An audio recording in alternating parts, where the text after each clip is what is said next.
Lalay na na ang naging reaksyon ng KOJC sa ginawang pagsisilbi ng warrant of arrest kay Kibuloy kahapon. Batay sa inilabas na official statement ng Kingdom of Jesus Christ, kanina ay gagawin nila ang lahat ng legal remedies para maprotektahan ang constitutional rights ni Apollo Kibuloy, ang leader ng KOJC at pati na ang kanilang mga miyembro. Sa inilabas na official statement ng Kingdom of Jesus Christ o KOJC, kinumpina nila ang ginawang paraan ng mga otoridad para arestuhin ang kanilang religious leader na si Apollo Kibuloy at 5 pang kapwa nito akusado. Masyado umano ito excessive at overkill. Mahigit 100 special action force kasi, mga pulis na naka-full battle gear, naka-bulletproof at anti-riot gear ang nakaposisyon sa labas ng KOJC compound sa Buangan District kahapon ng madaling araw.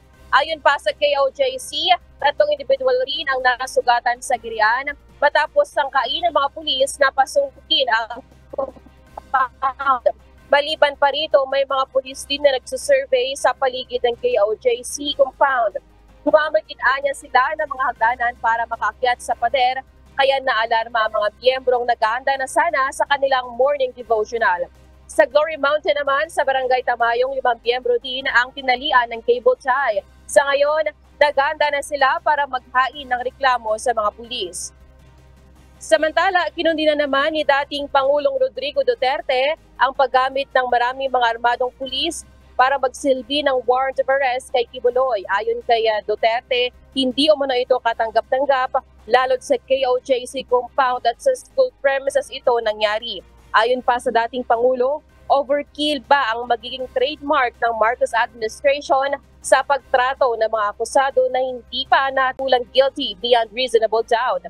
Ito rin ba anya ang kanilang magiging tugon sa mga kritiko ng kanilang administrasyon? At kung papaano matitiyak ng kasalukuyang nanunungkulan ang constitutional rights ng mga Pilipino kung ang mga pangunahing karapatan ng mamamayan ay kanilang nilalabag. Samantala, ilan ng mga miyembro ng KOJC ang natulog dito sa kanilang compound upang bantayan kung sakaling muling bumalik ang ilang mga tauhan ng PNP SAF upang hanapin muli si Kibuloy.